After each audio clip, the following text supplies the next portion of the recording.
സ്വാമി നമസ്കാരം. നമസ്കാരം. നമസ്കാരം. ഈ ശനിദോഷങ്ങളെ കുറിച്ച് ദോഷം എല്ലാവരും പറയുന്നുണ്ടല്ലേ?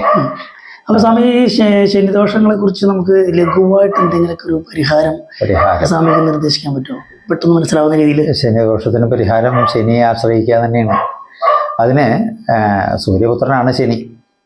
അതിന് ലഘുവായിട്ടുള്ളൊരു മന്ത്രമുണ്ട്. അത് ഇത്രയാണ്: സൂര്യപുത്രോ ദീർഘദേഹോ വിശാലാക്ഷ ശിവപ്രിയ ദീർഘചാര പ്രസന്നാത്മാ പീഠാം ഹരതുമേ ശനി. അതാണ് മന്ത്രം.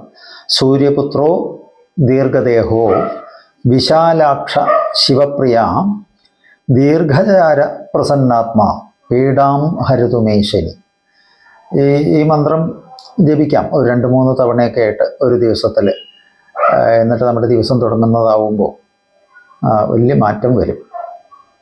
പിന്നെ നവഗ്രഹ സ്തോത്രത്തിൽ നീലാഞ്ജനം സമാനാഭം രൈവൂത്രം യമാഗ്രജം ഛായാമാർത്താണ്ഡ സംഭൂതം തം നമാമി ശനീശ്വരം എന്നൊക്കെ മന്ത്രങ്ങളൊക്കെ ഉണ്ട്. ഇത് പ്രത്യേകമായിട്ട് ഏഴരശനി, കണ്ടകശനി, അഷ്ടമശനി മുതലായിട്ടുള്ള കാര്യങ്ങൾക്ക് ഉപയുക്തമായിട്ടുള്ളൊരു മന്ത്രമാണ്. ഓക്കെ, നന്ദി സ്വാമി.